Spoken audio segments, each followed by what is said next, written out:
हाँ जी, स्वागत है आपका सिरेमिक एकेडमिक प्लेटफॉर्म पर। तो पिछली क्लास के अंदर हम चैप्टर 1 जो अपन ने शुरू किया था, जिसके अंदर शुरुआत के कुछ फैक्ट्स जो अपन पढ़ चुके हैं, अब उसे आगे कंटिन्यू करते हैं। लेकिन जैसा कि अपना रिचुअल है, आगे बढ़ने से पहले हम उन सब चीज़ों को याद करेंगे तभी आगे बढ़ेंगे, अदरवाइज आगे बढ़ने का कोई मतलब नहीं है। तो सबसे पहले हमने देखा था कि $350 बिलियन की इकोनॉमी यदि बनानी है तो फिर उसके लिए क्या करना पड़ेगा। तो हमने कहा था देर आर 7 स्ट्रेटेजिक पिलर्स, 7 रणनीतिक स्तंभ है। किसी एक महानुभाव ने कमेंट बॉक्स के अंदर कमेंट किया हुआ था कि सर इंग्लिश के शब्दों का भी थोड़ा प्रयोग करें। हे भगवान, पिछली क्लास में इंग्लिश ही ज्यादा थी, हिंदी वालों को करना चाहिए था ये कमेंट कि हिंदी के शब्दों का प्रयोग करो, थोड़ी तो शर्म करो रे। और मैं इंग्लिश बोल दूंगा तो मेरे समझ में और नहीं आएगी, फिर इतनी इंग्लिश तो आती है फिर। क्या बोल रहे हैं, इंग्लिश के शब्दों का थोड़ा ज्यादा प्रयोग किया करें। पिछली क्लास में पूरी ट्रिक व्रिक सारी इंग्लिश में थी। जीएसडीपी को मैंने सकल राज्य घरेलू उत्पाद तो पता नहीं मुश्किल से एक बार बोला होगा, बाकी टाइम तो GSDP, NSDP, GSVA, gross state value added यही बोल रहे थे। बेचारा हिंदी वाले भले ही परेशान हो गए और तुम लोगों के अलग ही नखरे चल रहे हैं। तो 7 रणनीतिक स्तंभ, 7 स्ट्रेटेजिक पिलर्स जो वो बताए थे, इसके याद करने की ट्रिक भी बताई थी। क्या? Every smart citizen plans for inclusive future. बताओ, ये भी इंग्लिश में था कि हिंदी में था? तो उसके बाद में ई का मतलब क्या था? Economic growth. एस का मतलब क्या था? सेक्टोरल ग्रोथ, क्षेत्रीय निवेश। सी का मतलब क्या था? कैपिटल इन्वेस्टमेंट, पूंजी निवेश। पी का मतलब क्या था? प्राइस स्टेबलाइजेशन, मूल्यों का स्थिरीकरण। एफ का मतलब क्या था? फाइनेंशियल सर्विसेज, वित्तीय सेवाएं। आई का मतलब क्या था? Inclusive development. और एफ का मतलब क्या था? फिस्कल मैनेजमेंट, वित्तीय प्रबंधन। ये 7 बातें अपन ने पढ़ी थी, 7 स्ट्रेटेजिक पिलर्स जो अपन ने पढ़े थे। उसके बाद हमने कुछ चीजें और पढ़ी। एक तो था जीएसडीपी, एक था जीएसवीए, एक एनएसडीपी, एक देखा था पर कैपिटा इनकम। परिभाषा की बात करूं तो मैं, जीएसडीपी का मतलब क्या था? तो हमने कहा था निश्चित अवधि में,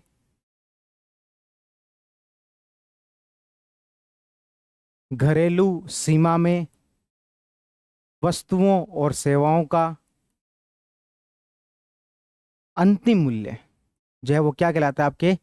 जीएसडीपी कहलाता है। जीएसवीए की क्या थी? तो हमने कहा था जीएसडीपी, और इसमें से टैक्स और सब्सिडी जो है इनको अलग कर दिया था, GSDP minus tax and subsidies. और इसमें सेक्टर वाइज ग्रोथ जो हमें पता लग जाती है।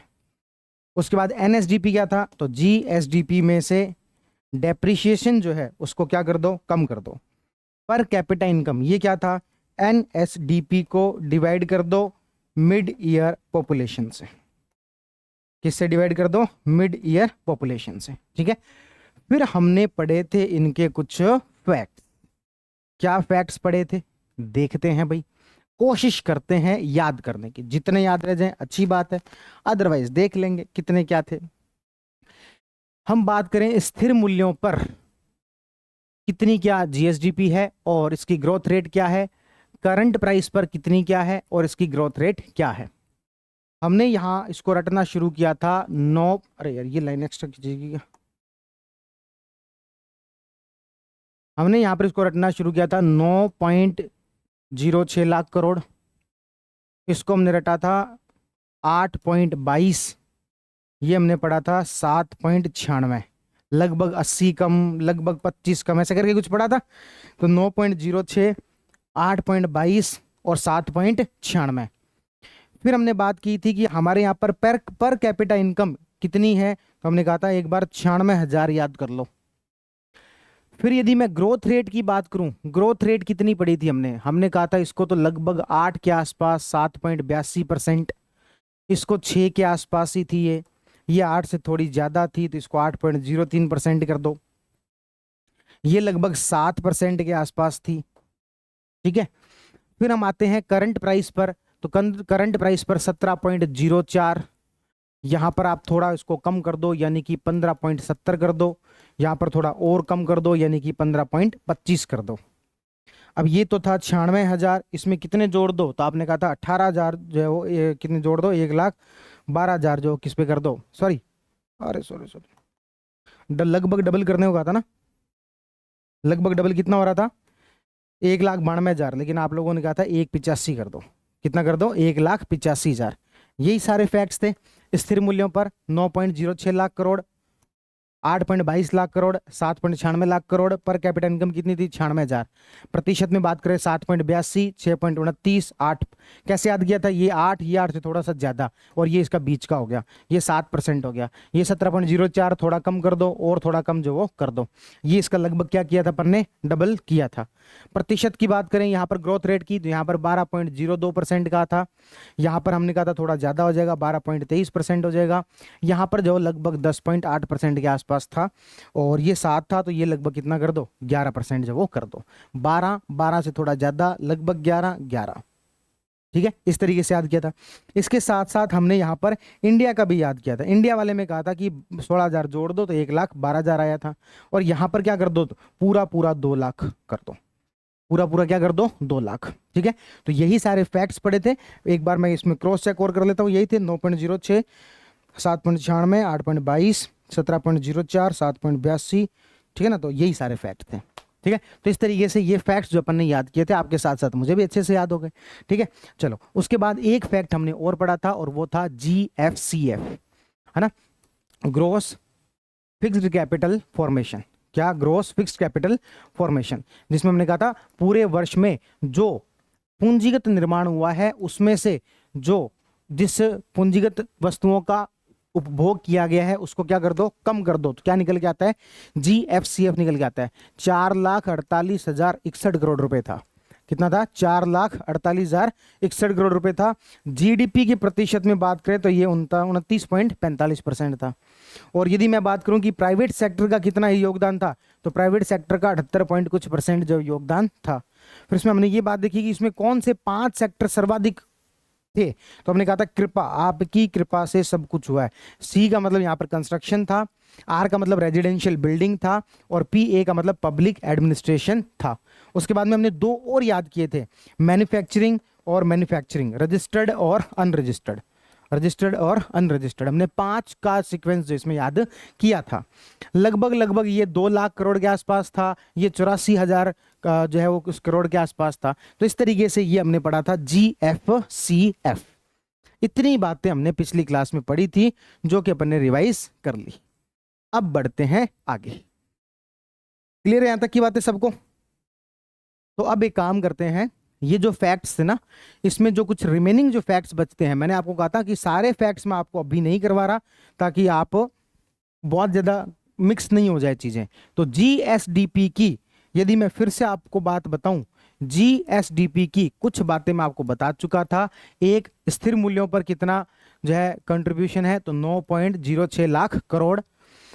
ग्रोथ रेट की बात करें तो कितनी थी, 7.82%।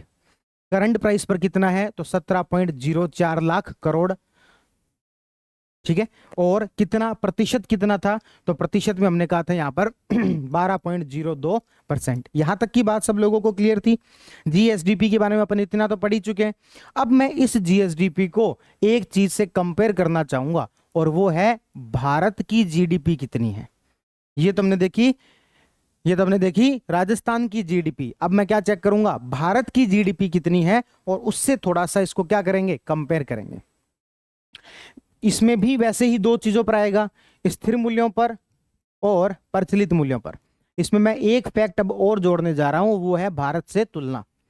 तो GSDP की यहां पर राजस्थान की GDP कितनी है, 9 लाख करोड़ रुपए, लगभग कितनी, 9 लाख करोड़ रुपए। भारत की है इससे 20 गुना, 184 लाख करोड़ रुपए। स्थिर मूल्यों पर कितनी है, 184 लाख करोड़। और भारत की प्रचलित मूल्यों पर कितनी है, तो 140 और जोड़ दो इसमें, यानी कि 324 लाख करोड़। 184 लाख करोड़ और 324 लाख करोड़।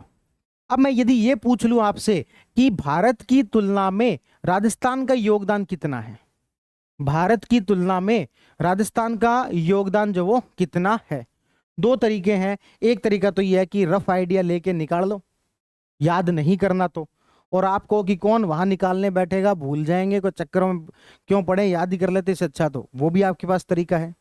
निकालना, हाँ वैल्यू निकालनी हो तो मैं थोड़ा सा आपको एक आइडिया दे देता हूं कि भाई 184 का 10% कितना होता, 18.4, 5% कितना होता, 9.2, ये कितना है 9.06, यानी कि 5 से थोड़ा सा क्या है, कम है, 5 से थोड़ा सा क्या है, कम है। तो राजस्थान का यदि योगदान हमसे पूछा जाए तो ये है 4.90%। कितना है, 4.90% स्थिर मूल्यों पर। जबकि प्रचलित मूल्यों पर कितना है, तो प्रचलित मूल्यों पर है ये 9.7%। कितना है प्रचलित मूल्यों पर, सॉरी 5.26%, क्योंकि 9.7 तो कैसे हो जाएगा 5.26%, क्योंकि 9.7 होने के लिए तो फिर से वही कैलकुलेशन कि 32.4 होता तो 10%, 16.2 होता तो मतलब 5%, लेकिन है कितना उससे थोड़ा ज्यादा, तो यानी कि 5.26%। कितना, 5.26%। तो इसको रटने की बजाय एक आइडिया तो आपको इसी से मिल जाएगा। ये वाला नंबर याद है, ये वाला नंबर याद है, तो आपको इनका एक आइडिया मिल जाएगा, रटना नहीं पड़ेगा। फिर से देखते हैं, जब तक याद नहीं होगा तब तक आगे नहीं बढ़ेंगे। जीएसडीपी के जो डेटा के बारे में हमने बात की यहाँ पर, तो हमने यहाँ पर कहा कि ग्रोथ रेट कितनी थी, तो 7.82%, और वैल्यू कितनी थी 9.06 लाख करोड़। और यदि मैं यहां पर बात करूं तो यहां पर थी 17.04 लाख करोड़, और ग्रोथ रेट कितनी थी, तो वो थी 12.02%। इंडिया की बात करें तो इंडिया का जो स्थिर मूल्यों पर 184 लाख करोड़, और प्रचलित मूल्यों पर 324 लाख करोड़। अब मुझे निकालना था इसका कितना योगदान है, तो मैंने कहा कि एक जस्ट आइडिया ले लो कि यदि 10% होता तो 18.4 होना चाहिए था, लेकिन उसे तो बहुत कम है। 9.2 होता इसका मतलब 5% हो जाता, उससे भी थोड़ा सा क्या है, कम है, इसका मतलब 4.90%। इधर देखें 10 होता तो 32.4 हो जाता, लेकिन उससे तो बहुत कम है। 16.2 होता तो 5% हो जाता, लेकिन उससे थोड़ा सा ज्यादा है, यानी कि 5.26%। 5 पॉइंट कितना, 26%। अच्छा, इंडिया की और उनकी ग्रोथ रेट की बात करें तो ग्रोथ रेट जो है यहां पर इंडिया की 6.4% और यहां पर 9.7%। ये है ग्रोथ रेट के डेटा। भारत वाली ग्रोथ रेट शायद आपसे ना पूछे, उनको ज्यादा इंटरेस्ट किस में है, राजस्थान में, तो उसको इस फैक्ट के अंदर ज्यादा इंटरेस्ट है, इस फैक्ट में ज्यादा इंटरेस्ट है। और ये फैक्ट पता होने के लिए हमें ये फैक्ट पता होना चाहिए। तो ये हमने जीएसडीपी का जो रिमेनिंग जो डेटा था उसको हमने पढ़ लिया, तो ये जीएसडीपी के बारे में सारी बातें आपको पता लग गई। जीएसडीपी भारत का कितना है, सॉरी भारत का कितना है, राजस्थान का कितना है, ग्रोथ रेट कितनी है, किससे कितना परसेंट है, वो सारी बातें क्लियर है यहां तक की बात। अच्छा, जीएसवीए ये अपन ऑलरेडी जानते हैं, 9.06 था, यहां पर 8.22 कर दो। एनएसडीपी की जब बात आएगी तो 7.96 कर दो। यहां पर 8 से थोड़ा कम है, यहां पर 8 से थोड़ा सा ज्यादा कर दो, यहां पर 6 के आसपास ही ले जाओ, है ना। कैपिटल के अंदर देखें, मतलब करंट प्राइस में देखें तो 17.04 था, यहां पर 15.70 कर दो, यहां पर 15.25 लाख करोड़ कर दो। प्रतिशत की बात करें 12, तो 12 से थोड़ा ज्यादा 12.23, और 10 से थोड़ा ज्यादा जो यहां पर कर दो जीएसवीए के अंदर प्रतिशत। तो ये सारे डेटा आपको याद हो जाने चाहिए। पर कैपिटा इनकम एक बार फिर से बता दो, 96,000, और यहां पर कितनी थी, 1,85,000। जबकि इंडिया वाली देखें तो 1,12,000 और 2 लाख। ग्रोथ रेट की बात करें तो 7% और 11%। तो बताओ मुझे इतना याद हो गया कि नहीं हो गया? 100% यदि आप थोड़ा सा भी सीरियस हो तो आपको ये याद हो गया होगा। अभी के लिए हमें इस लिस्ट में से इतने ही फैक्ट याद करने हैं। देखो ये है पूरी लिस्ट जो कि मैंने आपको पढ़ाई, इतनी देर से जो मैं पढ़ा रहा था ना, ये है वो लिस्ट, ठीक है ना।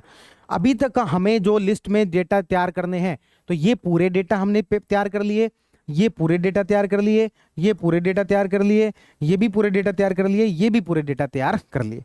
कौन से नहीं किए, तो हमने अभी जीएसवीए को डिटेल में प्रिपेयर नहीं किया, क्योंकि ये हम चैप्टर वाइज करते हुए चलेंगे, ठीक है ना। तो ये पूरे डेटा जो है हमें याद हो गए हैं, भले ही आप यहां से क्रॉस चेक कर लोगे तो आपको पता लग जाएगा ये सारी बातें अपन ऑलरेडी कर चुके हैं।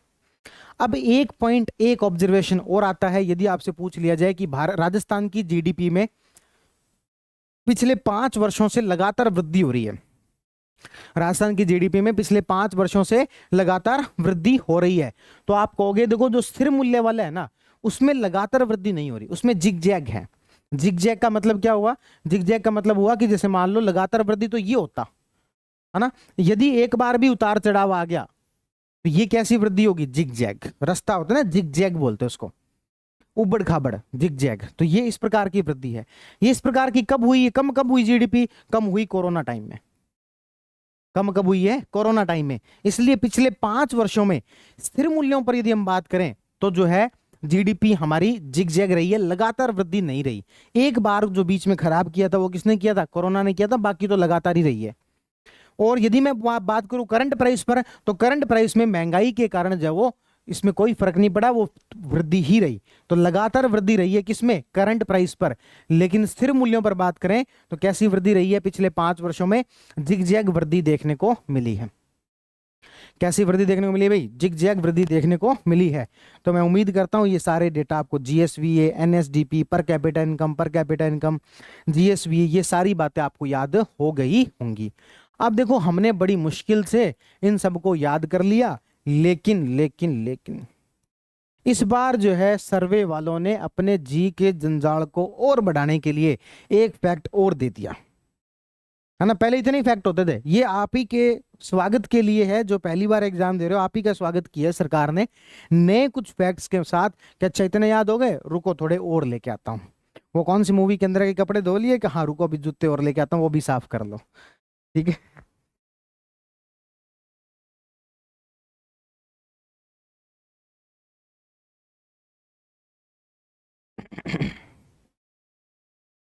तो यहां पर क्या नया फैक्ट दे दिया? यहां पर सर नया फैक्ट दे दिया कि आपके जिले की जीडीपी कितनी है। अभी तक तो चल रहा था राज्य की, अब इन्होंने जिले की जीडीपी और जिले की पर कैपिटा इनकम भी दे दिया। बड़ा अचरज की बात है कि जिले की जीडीपी और जिले के पर कैपिटा इनकम तक पहुंच गई। एक बात मैं आपको इसमें जोड़ना चाहूंगा, यदि कोई अभ्यर्थी इस बार आरएस का इंटरव्यू दे रहे हैं और आपका जिला यदि टॉप 5 में है तो आपको एक बार इसके ऊपर गौर करके जाना चाहिए, क्योंकि आपके मेंस में तो शायद काम का नहीं है क्योंकि सिलेबस में मेंशन नहीं है, लेकिन इंटरव्यू में हो सकता है कि आपसे पूछ लिया जाए। ये जितने भी डेटा वेटा जो मैं बता रहा हूँ, जीडीपी, एनएसडीपी, ये प्री में सिलेबस, सॉरी मेंस में सिलेबस में नहीं लिखे हुए आरएस मेंस में। हालांकि आप यदि चाहते हो तो किसी आंसर में इनको कोट किया जा सकता है, लेकिन डायरेक्टली मेंशन नहीं है, है ना। अब अपन आते हैं जिले के हिसाब से बात करें तो 5 जिलों का टॉप 5 जो डिस्ट्रिक्ट जो है उनका यहाँ पर जिला घरेलू उत्पाद प्रचलित और स्थिर कीमतों पर बताया गया है। दो चीजें बताई गई है, एक तो जीडीपी बताई गई है जिले की, और दूसरी बताई गई है पर कैपिटा इनकम। ये तो भगवान भला करे कि इनको एनएसडीपी या जीएसवी जिले वाइज नहीं याद आया। दो ही बताइए अभी तक, जीडीपी और पर कैपिटा इनकम। तो क्या हमें सारी याद करनी पड़ेंगी? नहीं सर, सारी मत याद करो। मैं आपको कुछ एक बातें बता देता हूं। एक तो सबसे ज्यादा किसकी है जीडीपी और सबसे ज्यादा ग्रोथ रेट किसकी है? सबसे ज्यादा किसकी है जीडीपी और पर कैपिटा इनकम, और सबसे ज्यादा ग्रोथ रेट किसकी है? देखो ग्रोथ रेट के मामले में बहुत सिंपल है, अलवर की ग्रोथ रेट सबसे ज्यादा है, क्योंकि अलवर में इंडस्ट्रीज जो है वो पिछले कुछ वर्षों में राजस्थान में सबसे ज्यादा कोई इंडस्ट्रीज लगी है तो वो अलवर में लगी है ना। सबसे ज्यादा कोई इंडस्ट्री पिछले कुछ समय में राजस्थान में लगी है तो वो कहां लगी है? अलवर के अंदर लगी है। इसलिए आपको यहां पर देखने को मिलेगा जिला वाइज यदि हम बात करें। देखो 2022-23 के डेटा तो मत ही पढ़ना, ये केवल आपको एक अनुमान के लिए यहां पर दिए गए। जयपुर की जो जीडीपी है वो सबसे ज्यादा है, 2 लाख 12। अभी 335, ये सब भी मत पढ़ना। आप कहोगे पढ़े, आप कह दोगे तो ही नहीं पढ़ेंगे हम, याद थोड़ी हो रहा है इतना ज्यादा, सही बात है, नहीं याद थोड़ी होता इतना। पर फिर भी कुछ चीजें देखते हैं भाई। सबसे ज्यादा जो जीडीपी है वो है जयपुर की, 2,12,000 करोड़ रुपए। अलवर की है 1,19,000, सीधे 1 लाख कम, 2,12,000, और यहां पर कितनी है? 1,19,000। बस इसके आगे के डेटा मत याद करना, 83, 76, 70, है ना। बस टॉप 5 जो आपके डिस्ट्रिक्ट कौन से हैं वो देख लेना, जयपुर, अलवर, जोधपुर, भीलवाड़ा और अजमेर। जयपुर, अलवर, जोधपुर, भीलवाड़ा और अजमेर, ये 5 डिस्ट्रिक्ट जो है वो सबसे आगे हैं। किस मामले में? जीडीपी के मामले में। तो इन 5 जो जिले हैं इनमें कुछ कर दिखाने का है जज्बा। आजकल गाना चलता रहता है ना रील के अंदर, इंस्टाग्राम रील के अंदर, किसी को मोटिवेट करना होता है, कुछ कर दिखाने का है जज्बा, तो ये जज्बा है। इन 5 जिलों के अंदर क्या है? कुछ कर दिखाने का जज्बा है, कुछ कर दिखाने का जज्बा है। मतलब जयपुर, अलवर, जोधपुर, भीलवाड़ा और अजमेर। जयपुर, अलवर, जोधपुर, भीलवाड़ा और अजमेर, कुछ कर दिखाने का है जज्बा। जयपुर, अलवर, जोधपुर, भीलवाड़ा और अजमेर। इसमें पहले दो तो एनी हाउ याद रख लेना। जयपुर में सबसे ज्यादा जीडीपी है, स्थिर मूल्यों पर भी और प्रचलित मूल्यों पर भी, और अलवर में सबसे ज्यादा ग्रोथ रेट है, स्थिर मूल्यों पर भी और प्रचलित मूल्यों पर भी। जयपुर में 2,12,000 रुपए की करोड़ की जीडीपी है, ग्रोथ रेट हालांकि 13% ही है। अलवर में 1,19,000 यानी कि लगभग 1 लाख कम है सीधे सीधे, लेकिन ग्रोथ रेट 15.16 की है। ग्रोथ रेट कितने की है? 15.16 की है। अब आते हैं प्रचलित मूल्यों पर सॉरी, ये था प्रचलित मूल्यों पर। अब आते हैं स्थिर मूल्यों पर। कान पकड़ के सॉरी बोलते हैं भाई, यूट्यूब में कमेंट सेक्शन भर मत देना, ये स्थिर नहीं है प्रचलित, मान लिया मान लिया मान लिया। ये है प्रचलित मूल्यों पर। और अब आते हैं अपन स्थिर मूल्यों पर। स्थिर मूल्यों की बात करें तो जयपुर की जो है वो 1,23,000, अलवर की है 74,000। ग्रोथ रेट यहां पर भी सबसे ज्यादा किसकी है? अलवर की है। आप कहोगे इन 5 का सीक्वेंस क्या है? लास्ट वाले 2 का सीक्वेंस चेंज कर दो, बाकी वही है। तो यानी कि जज्बा ही मानो आप, तो बस जजब कर दो, गजब कर दो, क्या कर दो? जजब गजब कर दो। तो यहां पर जयपुर, अलवर, जोधपुर, अजमेर और भीलवाड़ा, बस इतना सा फर्क है। स्थिर मूल्यों पर अजमेर वाले देखो स्थिर रहते हैं, बीच में पड़ते हैं ना, स्थिर रहते हैं, इसलिए वो थोड़े से ऊपर आ गए स्थिर मूल्यों पर। प्रचलित मूल्यों पर जज्बा दिखाया। प्रचलित क्या है? सोशल मीडिया पर, सोशल मीडिया पर प्रचलित क्या है? जज्बा है। तो प्रचलित मूल्यों पर क्या क्रम है? ये जज्बा है, कुछ कर दिखाने का जज्बा। ये क्या है? आजकल करंट में है, प्रचलित है, याद रखेगा। तो प्रचलित मूल्यों पर है ना। तो ये अपन ने बात की ये अपन ने बात की ग्रोथ रेट वगैरह सारी बात कर ली। अब चलते हैं पर कैपिटा इनकम की तरफ, प्रति व्यक्ति आय की तरफ। ये भी किसके हिसाब से बता रखी है? जिले के हिसाब से बता रखी है। चलो भाई पर कैपिटा इनकम की तरफ चलते हैं। यहां पर सीक्वेंस जो है वो थोड़ा सा ऊपर नीचे हो जाएगा, हालांकि जिले लगभग लगभग वही रहेंगे, है ना, पर थोड़ा सीक्वेंस जो यहां पर क्या हो जाएगा? ऊपर नीचे हो जाएगा। सबसे ज्यादा यानी कि पर कैपिटा इनकम कहां पर है? अलवर के अंदर है। ग्रोथ रेट भी सबसे ज्यादा किसकी है? अलवर की ही है। इधर अपन देखते हैं पर कैपिटा इनकम सबसे ज्यादा कहां पर है? अलवर में है। ग्रोथ रेट भी सबसे ज्यादा किसकी है? अलवर की है। एक बात तो हमें पता लग गई, स्थिर मूल्य हो या प्रचलित मूल्य हो, पर कैपिटा इनकम हो या जीएसडीपी हो, ग्रोथ रेट सबसे ज्यादा किसकी है? अलवर की। पर कैपिटा इनकम आएगा तो दोनों में अलवर टॉप पर है, और जीएसडीपी आएगा तो दोनों में जयपुर टॉप पर है और अलवर सेकंड पर है। शॉर्टेड है मामला। तो यहां पर अलवर जो है उसकी 2,40,000 रुपए प्रत्येक व्यक्ति की इनकम है एवरेज। भीलवाड़ा में 237 है, जयपुर में 236 है। यहां पर गैप देखो कितना नैरो भाई साहब, 240, 237, 236, बड़ा तगड़ा मुकाबला है। अजमेर में 25 है और जैसलमेर में कितनी है? 2,01,000। ठीक है। और इधर अपन देखें तो अलवर में 147, जयपुर में 134, फिर राजसमंद आ गए यहाँ पर तीसरे पर, भीलवाड़ा 12 और जैसलमेर 9। अब इतनों का सबका सीक्वेंस ना याद हो तो कम से कम हमें याद रह जाए कि पहले पर यहाँ पर कौन है? अलवर, और दूसरे पर कौन है? भीलवाड़ा। इधर पहले पर अलवर और दूसरे पर कौन है? जयपुर। अलवर और, ठीक है ना। तो यहां पर बनता है अब, यानी कि अलवर और भीलवाड़ा यहां पर बनता है आज। तो आज नहीं तो अब नहीं तो आज, ऐसे करके होता है अलवर और जयपुर। तो इस तरीके से हमने जो यहाँ तक की बातें जो वो पढ़ ली, और मैं उम्मीद करता हूँ अपन मूल्य सांख्यिकी से पहले, उन वहाँ तक बढ़ने से पहले इन सब बातों को मैं मानता हूँ कि आप याद कर चुके होंगे। आपके नोट्स के शुरुआत के जो 3 पेज है वो याद कर चुके होंगे। फटाफट मैं बता देता हूँ। $350 बिलियन की इकॉनमी बनानी है तो हमें क्या करना पड़ेगा? 7 स्ट्रेटेजिक पिलर है। Every smart citizen plans for inclusive future. उसके बाद में जीएसडीपी के डेटा, तो यहां पर हम फटाफट यदि रिकॉल करें तो 7.82% तो हमने क्या देखी थी, ग्रोथ रेट देखी थी, 9.06, 8.22, 7.96, इधर देखिए 17.04, इधर 15.70 और 15.25। ग्रोथ रेट की बात करें 7.82, 8.03 और ये 6.29 के आसपास कुछ था। इधर बात करें 12.02, यहाँ पर 12.23 और यहाँ पर 10.8 के आसपास कुछ था। इंडिया की बात करें तो 1,84,324, 4.90% स्थिर मूल्यों पर और 5.26% जो कौन से मूल्य पर, करंट प्राइस पर, ठीक है ना जी। ये हो गया GSVA, ये हो गया NSDP। उसके बाद पर कैपिटा इनकम की बात करें, पर कैपिटा इनकम जो 96,000 और 1,85,000, ग्रोथ रेट 7%, 11%।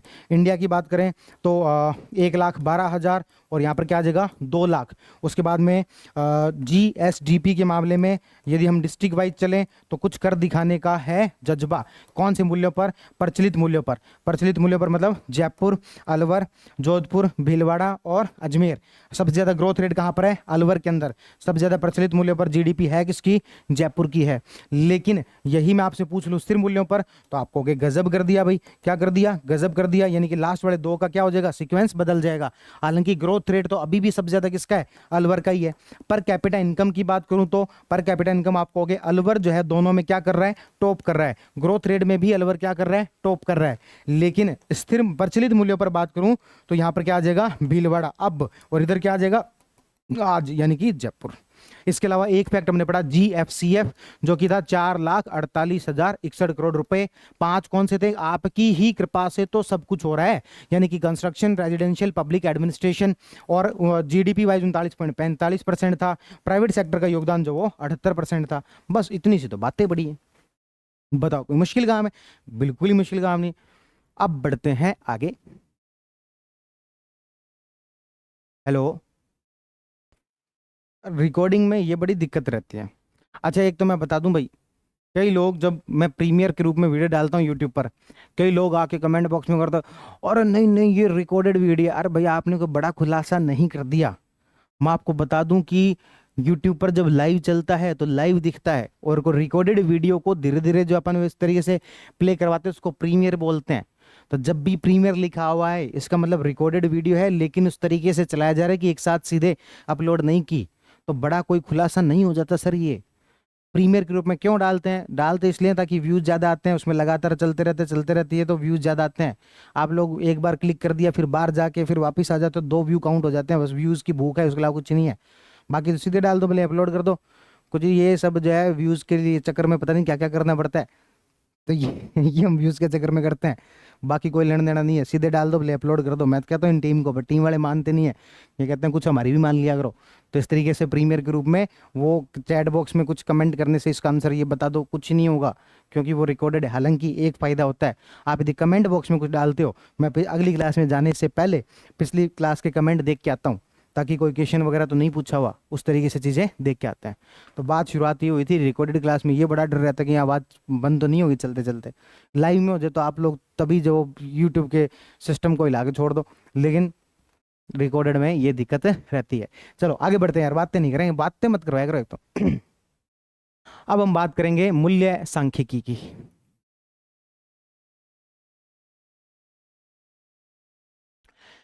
देखो, आपके राज्य में, आपके देश में क्या महंगाई बढ़ रही है या कम हो रही है, ऐसे कुछ बातें हमें जो देखनी पड़ेंगी। अब मैं इसको कैसे नोट कैसे करूं कि आपके राज्य के अंदर, आपके जिले के अंदर महंगाई बढ़ रही है या कम हो रही है, इस चीज को कैसे जो अपन देखें। तो इसको देखने के 2 पैरामीटर है, एक जिसको मैं बोलता हूं WPI और एक जिसको अपन बोलते हैं CPI। देखो कहने का ओवरऑल पर्पज ये है कि यदि गांव के पीपल वृक्ष के नीचे जो महफिल जमी होती है उनसे पूछ लो कि आपके देश में महंगाई बढ़ी है या फिर कम हुई है, तो ये तो मैं कहूं कि बड़ के पेड़ के नीचे बड़े लोग जो आपस में बैठ के चर्चा करते हैं उनकी चर्चा क्या है। 2 प्रकार के लोग वहां पर होंगे, एक कहेगा महंगाई बढ़ी है, एक कहेगा कहां बढ़ी है, उतनी तो है या फिर कम भले ही हुई है। ये कौन है, ये सरकार का विरोधी होता है, ये सरकार का समर्थक होता है। समर्थक होता है वो ये साबित करता है कि महंगाई नहीं बढ़ी, महंगाई तो पिछली सरकारों में बढ़ी थी, इस बार तो बिल्कुल ही नहीं बढ़ी। ये होता है जो कि सरकार का विरोधी होता है, वो कहेगा महंगाई बढ़ी है। अब ये कैसे प्रूव करते हैं? तो जो विरोधी है वो प्रूव करेगा, देखो पेट्रोल की कीमतें, देखो सोना, देखो तेल की कीमतें, है ना, खाने वाला जो तेल होता है सरसों का तेल, देखो सब्जी की कीमतें, ये ऐसे कुछ चीजें लेके आएंगे। जबकि समर्थक होते हैं वो कहेंगे अरे कहाँ है, देखो जियो का रिचार्ज, जियो का क्यों, किसी भी कंपनी का जो रिचार्ज है वो बताओ महंगा हुआ कि सस्ता हुआ है, इलेक्ट्रॉनिक इक्विपमेंट जो है वो महंगे हुए हैं कि सस्ते हुए हैं। इस तरीके से चीजें जो है वो महंगी नहीं हुई है बल्कि क्या हुई है, सस्ती हुई है या फिर उतनी ही चल रही है। तो इनके बीच में लड़ाई कभी समाप्त होने की ही नहीं है, क्योंकि दुनिया में इतनी सारी वस्तुएं हैं, आप कैसे निकालोगे? इसलिए क्यों ना कुछ पैरामीटर तय होने चाहिए। मान लो पेट्रोल की कीमतें बड़ी बड़ी हैं, 1 नंबर दे दो, सोने की कीमतें बड़ी है, 1 नंबर और दे दो। ऐसे ही मान लो आपको कि रिचार्ज सस्ते हुए, एक काम करो 0.5 कम कर दो, ओवरऑल महंगाई बता दो 1.5। ऐसा कुछ सिस्टम नहीं होना चाहिए क्या? कंपैरेटिवली आप जो चीजों को बता पाओ, एक एक करके आपकी कोई इससे कभी डिबेट खत्म होने की है? कभी नहीं खत्म होने की। आप किसी एक वस्तु के बारे में बात कर रहे हो, वो किसी दूसरी वस्तु के बारे में बात कर रहा है, ऐसे कैसे काम चलेगा? ऐसे कैसे किसी कंक्लूजन पर पहुंचा जाएगा? कभी कंक्लूजन पर नहीं पहुंचा जाएगा। तो महंगाई बढ़ी है या फिर नहीं बढ़ी है, इस कंक्लूजन पर पहुंचने के लिए क्या करना पड़ेगा? आपको कुछ पैरामीटर तय करने पड़ेंगे, आपको कुछ वस्तुएं तय करनी पड़ेंगी, सरकार कुछ वस्तुएं फिक्स करेंगी कि भाई देखो हम इन वस्तुओं के आधार पर तय करेंगे कि हमारे यहाँ पर महंगाई बढ़ी है या फिर नहीं बढ़ी है। तो हमें वस्तुएं क्या करनी पड़ेंगी, तय करनी पड़ेंगी। और इसी के लिए दो इंडेक्स, मुख्य रूप से दो इंडेक्स निकाले जाते हैं, जिसको प्राइस इन्फ्लेशन के नाम, डब्ल्यूपीआई यानी कि होलसेल प्राइस इंडेक्स के नाम से जाना जाता है। तो एक है जिसको हम बोलते हैं होलसेल प्राइस इंडेक्स और एक है कंज्यूमर प्राइस इंडेक्स। अब ये दो अलग अलग का क्या मतलब हुआ? देखो ये तो है कंज्यूमर यानी कि उपभोक्ता तक कितने तक पड़ती है, ये फिर से वही कहानी। अब एक व्यक्ति कह रहा है कि आलू देखे तूने, आलू आलू पता है तेरे को 40 रुपए किलो हो गए। वो कह रहा पागल है तू, कहाँ 40 रुपए किलो, कहाँ से लेके आया तू? मैं तेरे को दिला के लेके आता हूँ, मंडी से 20 रुपए किलो मिलते हैं, बता तेरे को कितने गट्टे भर के लेके आने। वो कहेगा मंडी की क्यों बात कर रहा है, तेरे को दुकान में बाजार में कितने रुपए मिल रहे हैं उसकी बात कर। तो अब इनमें वापस से विवाद हो गया। वो कहेगा मंडी से लाता हूं मैं तो मंडी की बात करूंगा, ये कहूंगा मैं तो बाजार से लाता हूं मैं तो बाजार की बात करूंगा। तो जही भाई एक काम करो, तुम बाजार से लाते हो ना, तो तुम्हारे लिए एक अलग इंडेक्स निकाल देते हैं, उसका नाम रख देते हैं सीपीआई, कंज्यूमर प्राइस इंडेक्स। तुम मंडी से लेके आते हो, लो भाई तुम्हारे लिए अलग इंडेक्स निकाल देते हैं और उसका नाम दे देते हैं होलसेल प्राइस इंडेक्स। एक को नाम क्या दे दिया, होलसेल प्राइस इंडेक्स, और एक को नाम क्या दे दिया, कंज्यूमर प्राइस इंडेक्स, उपभोक्ता मूल्य सूचकांक और थोक मूल्य सूचकांक।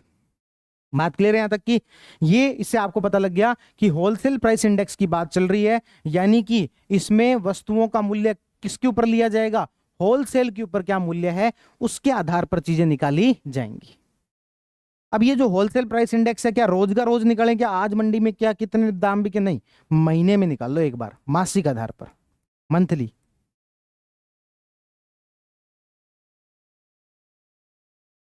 कैसे निकाल लो, मंथली जो इसको निकाल लिया जाए, तो होलसेल प्राइस इंडेक्स जो है वो मंथली निकाला जाता है। और एक और इंपॉर्टेंट पॉइंट ये है कि इसमें ना केवल वस्तुएं शामिल होती है, क्योंकि देखो सोचने की बात है कि होलसेल में जो बात जब की चल रही है तो वस्तुएं मिलती हैं, मुख्य रूप से वस्तुएं मिलती हैं, है ना। तो यहां पर बात किसकी चल रही है, वस्तुएं शामिल होती है। जबकि सीपीआई की मैं बात करूंगा तो यहां पर वस्तुओं के साथ साथ में सेवाएं भी शामिल होती है, वस्तुओं के साथ साथ में और क्या शामिल होती है, सेवाएं भी शामिल होती हैं। तो इस तरीके से डब्ल्यूपीआई जो है ये महीने में निकाला जाता है, इसमें केवल वस्तुएं शामिल होती है। सीपीआई जो है उसमें वस्तुओं के साथ साथ और क्या शामिल होता है, सेवाएं भी शामिल होती हैं। यदि मैं आपसे पूछूं कि इन दोनों में ज्यादा बढ़िया कौन सा है, तो आप किसी एक का नाम लोगे, लेकिन मैं कहूंगा दोनों ही बातें गलत है, क्योंकि दोनों की ही अपने अपने कुछ फायदे और कुछ नुकसान है। पर फिर भी भारत सरकार इसमें से अपना जो भी मॉनेटरी पॉलिसी को तय करती है, आप इंडियन इकोनॉमी जब पढ़ोगे तो उसमें एक शब्द आएगा मौद्रिक नीति का निर्माण करना, मॉनेटरी पॉलिसी बनाना। इस मॉनेटरी पॉलिसी के तहत सरकार तय करती है कि बैंक रेट वगैरह कितनी रखी जाए, बाद की बात है ना, आगे चल इंडियन इकोनॉमी में आप पढ़ते हो। तो बाद मुद्दे पर आते हैं, सरकार, भारत सरकार जब कभी भी उसे मॉनेटरी पॉलिसी बनानी होती है तो भारत सरकार सीपीआई को आधार बनाती है, कंज्यूमर प्राइस इंडेक्स को आधार बनाती है। पहले डब्ल्यूपीआई को बनाया करती थी, लेकिन उर्जित पटेल कमेटी के बाद एक कमेटी बनी बीच में जिसका नाम था उर्जित पटेल कमेटी। इस उर्जित पटेल समिति की रिकमेंडेशन के बाद भारत सरकार आज के समय में जब मॉनेटरी पॉलिसी का फॉर्मुलेशन करती है, मौद्रिक नीति बनाती है, तो आधार किसे बनाती है? सीपीआई को बनाती है। किसे बनाती है सर? सीपीआई को बनाती है। और भारत सरकार कहती है कि महंगाई रहनी चाहिए, महंगाई उतनी बुरी भी नहीं है ना। ये सब इंडियन इकोनॉमी में आप पढ़ते हो कि क्या अच्छा क्या बुरा, वो बात की बात है। और लेकिन सरकार कहती है महंगाई ज्यादा भी नहीं हो जानी चाहिए, 2% से 6% के बीच रहनी चाहिए। कितने से कितने के बीच रहनी चाहिए? 2% से 6% के बीच में रहनी चाहिए। तो ये सब हम बातें कर रहे थे किसके बारे में? मूल्य सांख्यिकी के बारे में। एक बार नोट्स में से कुछ बातें पढ़ लेते हैं। तो हम यहां पर क्या कह रहे हैं सर? थोक मूल्य सूचकांक थोक मूल्य पर उतार चढ़ाव को दर्शाता है। होलसेल प्राइस में कितने क्या कमी हुई है, वृद्धि हुई है, उस चीज को दिखाता है। दूसरी बात, इसमें केवल वस्तुओं को शामिल किया जाता है, सेवाएं शामिल नहीं है। होलसेल प्राइस इंडेक्स में क्या शामिल नहीं है? सेवाएं शामिल नहीं है, केवल वस्तुएं शामिल की जाती हैं। महत्व की बात करें तो सरकार द्वारा व्यापार, राजकोषीय, मौद्रिक और अन्य आर्थिक नीतियों के निर्माण में लाभदायक है। वित्तीय संस्थानों, उद्योगों, व्यापार मंडलों द्वारा उपयोग में लिया जाता है। विभिन्न वस्तुओं के सापेक्ष परिवर्तनों के पर्यवेक्षण में सहायक है। Relative change, observation of relative change in different goods, अलग अलग वस्तुओं के सापेक्ष परिवर्तन में। अपन शुरुआत से यही तो बात कह रहे हैं कि भाई एक वस्तु के दाम बढ़े, एक के कम हुए, आप कैसे लड़ोगे आपस में, कैसे डिबेट करोगे? तब हमें क्या करना पड़ेगा? रिलेटिव चेंज, सापेक्ष परिवर्तन, दोनों को जोड़ जाड़ के उसके बाद बताओ क्या परिवर्तन हुआ और क्या नुकसान हुआ और क्या फायदा हुआ। तो इस तरीके से सापेक्ष परिवर्तन में सहायक है। राष्ट्रीय और वैश्विक स्तर के मूल्यों में होने वाले परिवर्तनों के तुलनात्मक अध्ययन में भी सहायक है। ऐसी बातें मेंस में पूछी जा सकती थी, लेकिन ये सिलेबस में नहीं है, तो इसलिए अपने उतना भी कोई काम का नहीं है। महत्व है हमने यहाँ पर ऐसे लिख दिए, पर इतना कोई इंपॉर्टेंट है नहीं। आप वैसे गैस कर लोगे कि महत्व क्या कुछ है। अब बात ये करते हैं सर, बहुत इंपॉर्टेंट बात, बहुत मजे की बात ये कि ये जो इंडेक्स होता है, जब ये कहते हो ना आप कि नहीं प्राइस पहले से बढ़ गए, फिर से सुनो, आप क्या कहते हो? प्राइस पहले से बढ़ गए। होलसेल में भी, मंडी में भी आलू जहां 10 रुपए किलो थे, अब 20 रुपए किलो हो गए मंडी में भी। तो मैं पूछूंगा आपसे, तुलना किससे कर रहे हो?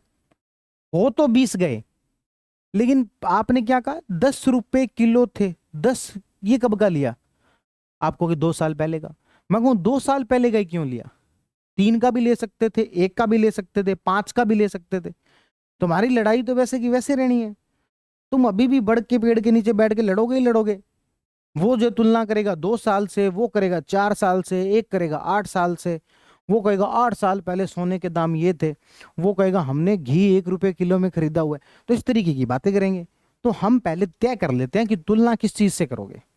ये तो तय कर लिया कि इन इन वस्तुओं की तुलना करेंगे। ये भी तय कर लिया कि भाई कंज्यूमर के जो है वो प्राइस पर तय करेंगे या होलसेल पर करेंगे। अब एक काम और कर लो बस, क्या? ये और तय कर लो कौन से प्राइस से तय करोगे, कौन से प्राइस से तुलना करोगे, यानी कि आधार वर्ष, बेस ईयर। क्या और तय करना बाकी है? उसको हम बोलते हैं बेस ईयर। और ये जो बेस ईयर है डब्ल्यूपीआई का, राजस्थान में जो बेस ईयर है वो है 1999 2000। बहुत पुराना बेस ईयर ले रखा है, 1999 2000। इस बेस ईयर के आधार पर डब्ल्यूपीआई को मापा जाता है। कौन निकालता है राजस्थान में? तो वो निकालता है आर्थिक और सांख्यिकी निदेशालय। आर्थिक और सांख्यिकी निदेशालय के द्वारा इसे निकाला जाता है। और एक हमने क्या कहा था? सीपीआई भी है। सीपीआई मतलब कंज्यूमर प्राइस इंडेक्स। अब ये जो कंज्यूमर प्राइस इंडेक्स है ना, ये कई प्रकार के होते हैं। एक होता है इंडस्ट्रियल वर्कर के लिए अलग निकलता है, एग्रीकल्चर लेबर के लिए अलग निकलता है, रूरल लेबर के लिए अलग निकलता है, अर्बन के लिए अलग निकलता है, संयुक्त रूप से अलग निकलता है। हालांकि अपने राजस्थान के इकोनॉमिक सर्वे के अंदर इनके ये 4 प्रकार दे रखे हैं, लेकिन एक्चुअल में जो सीपीआई है वो 8 प्रकार का होता है। सीपीआई के 8 अलग अलग प्रकार होते हैं। लेकिन एक बार हम पहले ये देख लेते हैं, राजस्थान वाला याद हो जाए यार, पहले ये तो याद हो जाए, आगे का बाद में देखेंगे। तो मैं यदि आपको बताऊं कि भाई डब्ल्यूपीआई जो है उसका बेस ईयर क्या होता है, तो वो होता है 1999 2000। कौन निकालते हैं इसको? तो इसको निकालते हैं आर्थिक और सांख्यिकी निदेशालय। उसके बाद बात करें सीपीआई आईडब्ल्यू का, इंडस्ट्रियल वर्कर। इंडस्ट्री देखो, इंडस्ट्री वाले जो होते हैं ना वो ज्यादा अपडेटेड होते हैं, एग्रीकल्चर वाले सबसे कम अपडेटेड होते हैं और इंडस्ट्री वाले सबसे ज्यादा अपडेटेड होते हैं। तो इंडस्ट्रियल वर्कर का जो जो आपके बेस ईयर है वो है 2016, और एग्रीकल्चर लेबर का जो बेस ईयर है वो है 1986-87। अब देखो ये इसलिए मैं कह रहा था नोट्स आपको बाद में दे देने चाहिए। एग्रीकल्चर लेबर का जो बेस ईयर है वो क्या है 1986-87, और जो संयुक्त रूप वाला है वो है 2012। कोई बात नहीं, मुझे 100% पता है आप लोगों को हो गया कंफ्यूजन, इतना तो बहुत है आप लोगों को कंफ्यूज करने के लिए। दो बातें एक साथ बता दो तो कंफ्यूज हो ही जाते हो। तो डब्ल्यूपीआई की बात यदि हम करें तो सबसे पहले बात कर लेते हैं बेस ईयर की, जो कि है 1999 2000। निकालता कौन है? तो इसे निकालता है आर्थिक और सांख्यिकी निदेशालय।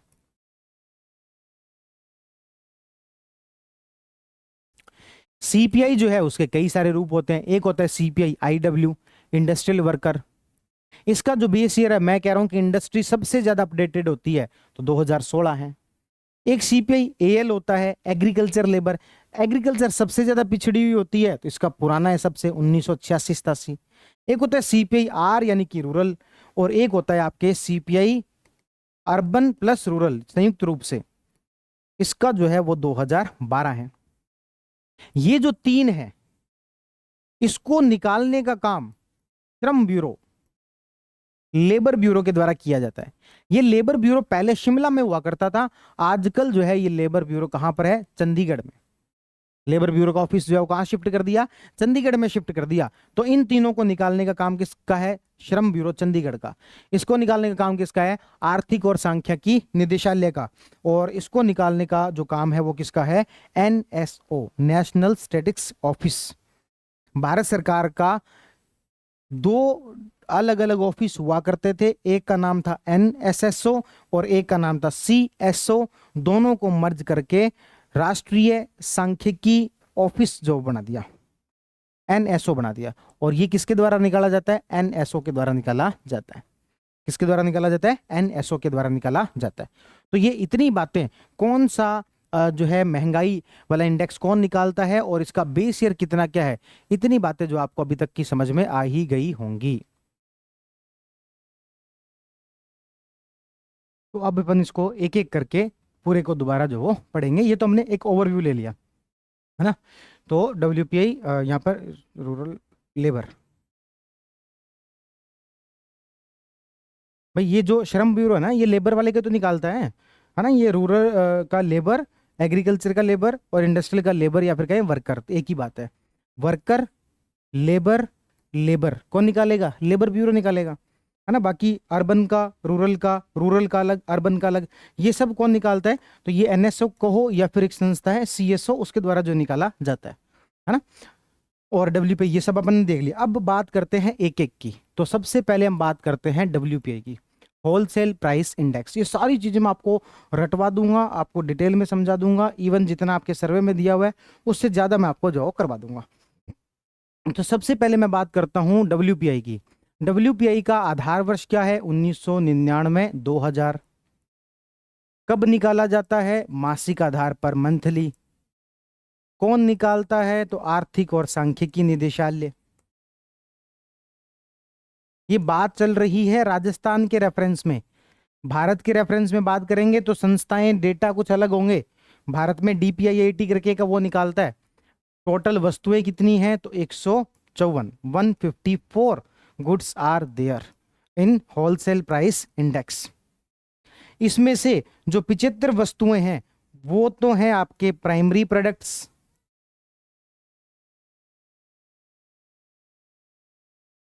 मैंने कहा था ना कि आप कौन सी वस्तुओं को लोगे, पहले डिफाइन तो कर लो।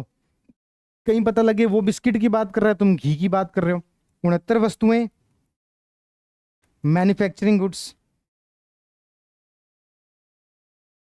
और 10 इसमें ली हैं आपके ईंधन वाली, ईंधन वगैरह, है ना।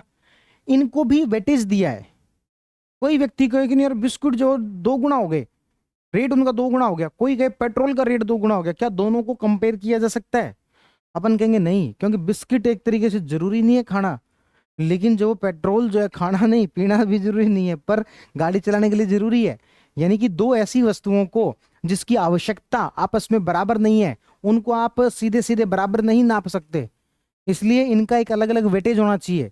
तो हमने यहाँ पर जो प्राइमरी गुड्स हैं उसको वेटेज दे रखा है लगभग 34%। कितना दे रखा है? लगभग 34% जो वेटेज यहाँ पर दे रखा है। और ये जो आपकी वस्तुएं हैं 69 वस्तुएं, इनको हमने वेटेज दे रखे हैं 49%। 34 और 49 कितने बच गए? 15 बच गए। तो बाकी जो 14%, जो 15% वेटेज है, यानी कि 16% वेटेज, ये 16.2% ये हमने दे रखा है किसको? ईंधन वाली वस्तुओं को। टोटल हम यहाँ पर देखें तो वस्तुओं को कितने भागों में बांटा हुआ है? 3 भागों में। एक 75 वस्तुएं जो कि प्राइमरी प्रोडक्ट्स हैं, इसको वेटेज है लगभग 34%। 69 वस्तुएं जो कि मैन्युफैक्चरिंग गुड्स हैं, इनको वेटेज दिया गया 49%। और 10 वस्तुएं कौन सी है? ईंधन, फ्यूल वाली, है ना? अच्छा, ये ईंधन वाली, इसको कितना वेटेज दिया गया? 16.2%। तो WPI के बारे में इतनी बातें जरूर याद रखनी। बेस ईयर 1999-2000 निकाली जाती है मंथली। कौन निकालते हैं? आर्थिक सांख्यिकी निदेशालय। कितनी है? 154 वस्तुएं। 75 वस्तुएं प्राइमरी प्रोडक्ट, 69 वस्तुएं मैन्युफैक्चरिंग गुड्स, 10 वस्तुएं ईंधन। और इसको हमने क्या दे रखा है? वेटेज, भारांश। इसके आधार पर ये इंडेक्स जो वो निकाली जाती है। और ये इंडेक्स निकालने के बाद ओवरऑल जो स्कोर रहा भाई, राजस्थान के अंदर महंगाई कितनी बढ़ी और भारत के अंदर महंगाई जो वो कितनी बढ़ी WPI की, उसके आधार पर जो यहाँ पर चीजों को देखा गया। ठीक है, तो ये सारी चीजें अपन देखते हैं आपके नोट्स में से। इस तरीके से 154 वस्तुएं, प्राथमिक वस्तुएं 75 और मैन्युफैक्चरिंग वाली 69। आप देखोगे यहाँ पर प्राइमरी जो प्रोडक्ट्स हैं इनकी संख्या ज्यादा है लेकिन वेटेज कम है, इनकी जो संख्या कम है लेकिन वेटेज इनका क्या है? ज्यादा है। ठीक है ना? अब यदि हम बात करें कि सबसे ज्यादा वृद्धि किस में हुई? इनमें हुई, जो प्राइमरी जो गुड्स हैं इनके अंदर। प्राथमिक वस्तुओं में सबसे ज्यादा वृद्धि हुई 4.16%, जबकि मैन्युफैक्चरिंग में 1.46। देखो इसका उल्टा है, 4.16 1.46, 4.16 1.46। इसका कितना? तो ये प्लस में और ये माइनस में, माइनस का 1.45। यानी कि ईंधन, शक्ति, प्रकाश, इसमें तो चीजें क्या हुई है? सस्ती हुई है। फ्यूल वगैरह तो क्या हुआ है? सस्ता हुआ है पिछले वर्ष की तुलना में। बात किससे चल रही है? पिछले वर्ष की तुलना में फ्यूल वगैरह क्या हुआ है? सस्ता हुआ है ना? और जबकि विनिर्मित वाली, ये मैन्युफैक्चरिंग वाली 1.46%, सबसे ज्यादा वृद्धि इसमें 4.16%। ओवरऑल स्कोर क्या रहा? ओवरऑल स्कोर ये रहा राज्य का 2023 में जो 387 था, इस बार 394 हो गया। टोटल 1.75% की वृद्धि। जबकि इंडिया की बात करें तो 151 से बढ़कर 153, यानी कि 1.72% की वृद्धि। तो यानी कि दोनों में लगभग लगभग क्या है? सिमिलैरिटी ही है। राजस्थान में 1.75% की और भारत के अंदर 1.72% की क्या देखने को मिली? WPI में वृद्धि। इन वस्तुओं में सबसे ज्यादा जो वस्तुएं जो महंगी हुई वो है प्राइमरी गुड्स, 4.16%। ये इसका जस्ट उल्टा 1.46%। और ये तो बल्कि सस्ती हुई है, -1.45%। ओवरऑल जो यहां पर देखने को मिला, राजस्थान के अंदर जो WPI है वो कितनी रही? 1.75% और भारत में 1.72%। ये WPI के बारे में होगी सारी बातें। किसी प्रकार का कोई कंफ्यूजन हो तो बता दो। और अब WPI के बारे में एक बात और जान लेते हैं, वो है WPI का खाद्य के लिए अलग से निकाला गया। इस बार फूड जो प्रोडक्ट्स है उसका क्या निकाला गया? अलग से निकाला गया, क्योंकि पिछले कुछ वर्षों में फूड प्रोडक्ट्स में काफी ज्यादा वृद्धि देखने को मिली है। भले ही वो राजस्थान में हीट वेव चली उसकी वजह से थी, जलवायु परिवर्तन है उसकी वजह से है, ओवरऑल फूड प्रोडक्ट्स में महंगाई देखने को मिल रही है। और वही इस इंडेक्स में भी देखने को मिला, 4% से भी ज्यादा महंगाई जो फूड प्रोडक्ट्स में देखने को मिली। इस तरीके से हम यहाँ पर देखते हैं खाद्य मुद्रास्फीति। तो राज्य में WPI जो है 421.67 हो गया, 4.39% की वृद्धि दर्ज की गई। कितनी वृद्धि दर्ज की गई? यहाँ पर 4.39% की वृद्धि दर्ज की गई। तो WPI के बारे में पहली बात, बेस ईयर 1999-2000 कब निकाला जाता है? मंथली। कौन निकालता है? आर्थिक सांख्यिकी निदेशालय। कितनी वस्तुएं हैं? 154 वस्तुएं। 75 वस्तुएं प्राइमरी गुड्स, 69 आपके मैन्युफैक्चरिंग वाली, 10 फ्यूल वाली। इनका वेटेज 34%, इनका वेटेज 49%, इनका वेटेज 16%। ज्यादा वृद्धि इस बार किसमें हुई? इसके अंदर हुई।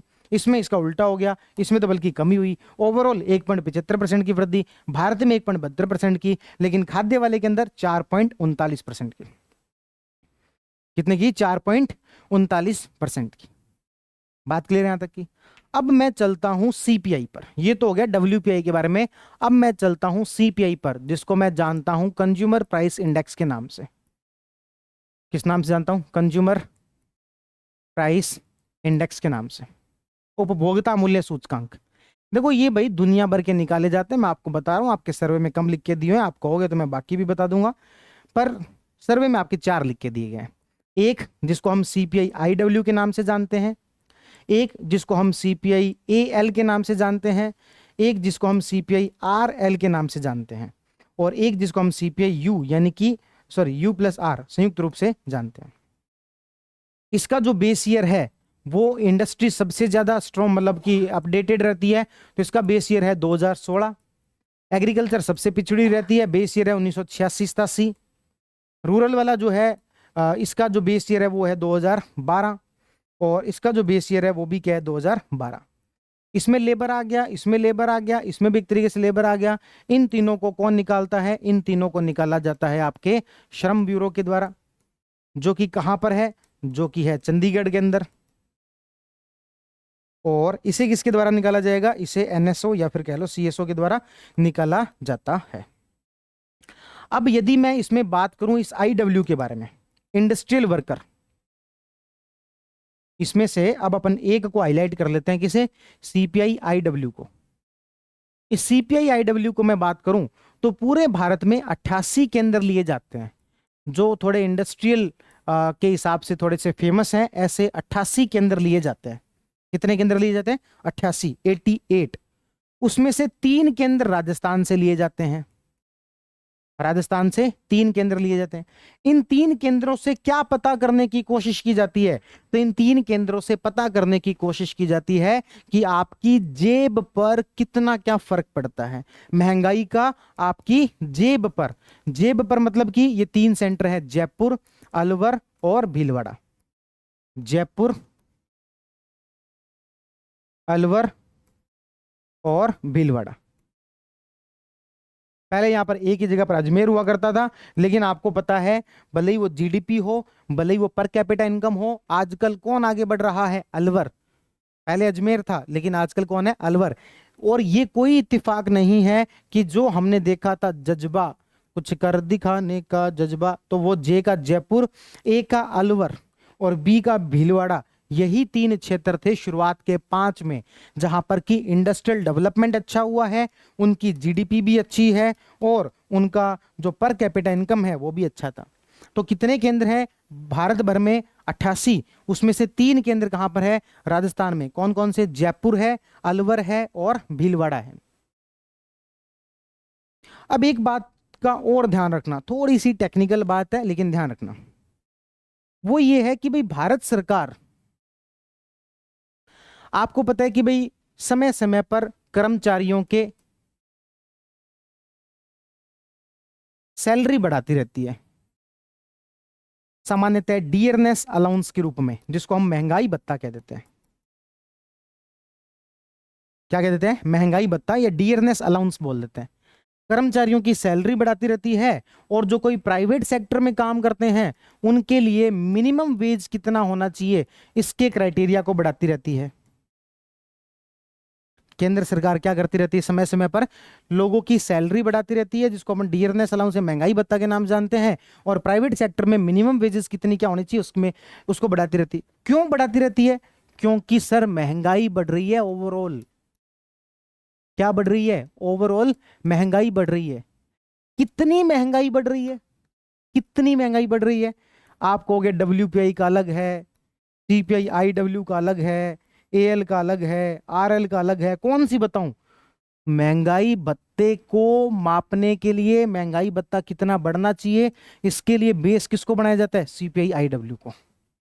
इसके लिए बेस किसको बनाया जाता है? सीपीआई आईडब्ल्यू को।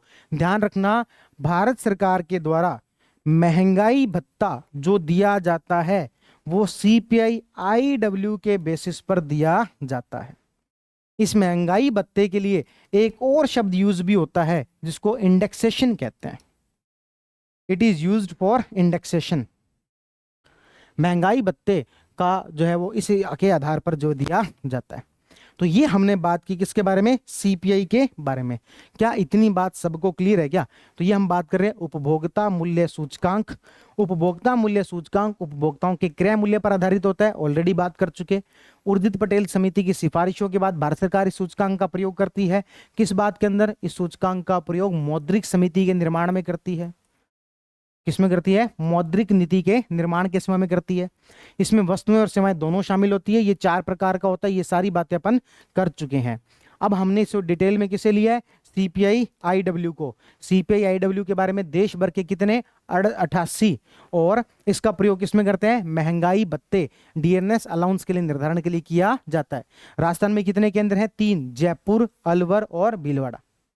सर्वाधिक वृद्धि कहां दर्ज की गई? जयपुर में, फिर अलवर में और फिर भीलवाड़ा में। जो आपका ट्रिक है उसी क्रम में, सबसे ज्यादा जयपुर में, फिर अलवर में और फिर भीलवाड़ा में। संपूर्ण भारत में 3.67% की वृद्धि हुई।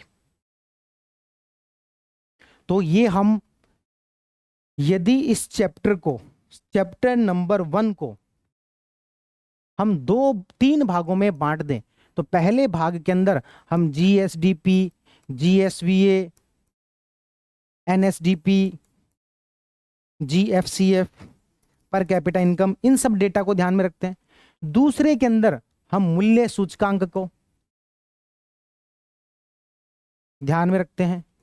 तीसरे के अंदर हम फिस्कल मैनेजमेंट जो है उसको हम पढ़ेंगे, जो कि हम पढ़ेंगे अगली क्लास में। लेकिन पहले मुझे मूल्य सूचकांक के बारे में बता दो, क्या सारी बातें याद हो गई? एक हमने पढ़ा डब्ल्यूपीआई, एक हमने पढ़ा सीपीआई।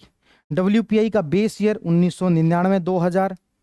निकालता कौन है? आर्थिक और सांख्यिकी निदेशालय। कब निकालते हैं? मंथली निकालते हैं। राजस्थान में कितनी वस्तुएं शामिल है? 154 वस्तुएं शामिल है। कौन कौन सी? 75, 69, 10। वेटेज 34%, 49% और 16%। इस बार वृद्धि कितनी हुई? 4.16%, 1.46%, -1.45%। ओवरऑल कितनी हुई? 1.75%। भारत में कितनी हुई? 1.72%। इसके अलावा खाद्य वाले के अंदर कितनी हुई? तो 4.39%। सीपीआई की बात करें तो सीपीआई जो है इसमें वस्तुएं और सेवाएं दोनों शामिल होती है। इसमें अलग अलग है, आईडब्ल्यू है, एएल है, आरएल है और मतलब कि संयुक्त है। इसका बेस ईयर 2016 है। एएल का सबसे पिछड़ा हुआ 85-86 है। इसका 2012 है। इसका भी 2012 है। इन तीनों को कौन निकालता है? आपके लेबर ब्यूरो चंडीगढ़ के द्वारा निकाला जाता है। और इसको जो किसके द्वारा निकाला जाता है? एनएसए को द्वारा निकाला जाता है। आईडब्ल्यू में हमने कहा 88 केंद्र हैं। 88 में से 3 राजस्थान के हैं। जेएबी, सर्वाधिक वृद्धि जेएबी के अंदर मतलब जयपुर के अंदर हुई। और इसको यूज किया जाता है किसके अंदर? डीएनएस अलाउंस के अंदर। भारत सरकार उर्जित पटेल समिति की सिफारिशों के आधार पर इसका प्रयोग जो वो करती है मौद्रिक नीति के निर्माण के समय में। पर कैपिटा इनकम के डेटा भी मुझे बहुत अच्छे से याद है। 96,000 राजस्थान का, 1,85,000 प्रचलित मूल्यों पर। भारत की बात करूंगा तो 1,12,000 और 2 लाख। वृद्धि की बात करूंगा 7% और 11%। यदि मैं जीएफसीएफ की बात करूंगा तो 4,48,061 करोड़ रुपए और जीडीपी का योगदान 29.45%। प्राइवेट सेक्टर का 78 कुछ %। 5 सेक्टर कौन से? तो कृपा नाम से, ठीक है। और फिर उसके बाद मैन्युफैक्चरिंग। तो इस तरीके से हमने ये पढ़े। लेकिन अभी क्लास खत्म नहीं हुई है। अभी मैं आपको जो कह रहा था ना कि मैं आपको प्राइस जो इंडेक्स है सीपीआई डब्ल्यूपीआई उसके बारे में थोड़ी सी और डिटेल देता हूं। मन करे तो पढ़ लेना, मन करे तो मत पढ़ना, जैसी आपकी इच्छा हो वैसे। आपको डिटेल में पढ़ना हो तो बता देता हूं, वरना रहने देना अपन। ये मेरे खुद के बनाए हुए शॉर्ट नोट्स हैं। जितना समझ में आ जाए उतना रख लेना, बाकी छोड़ देना, ज्यादा अपने लोड नहीं लेना। देखो जो सीपीआई है ना, इन्फ्लेशन जो इंडेक्स है, इसके टोटल 8 रूप है। ये 1 2 3 4 5 6 7 8, ठीक है। रूरल अलग है, अर्बन अलग है, ऑल इंडिया अलग है। अपने सर्वे के अंदर सीधा ये दिया हुआ है, ये और ये नहीं दिया हुआ। आपको रूरल वाला दिया तो हुआ है, अरे वो रूरल लेबर का है, वो अलग है भाई, वो अलग है ना। क्या? फिर से सुनो, रूरल, अर्बन, ऑल इंडिया।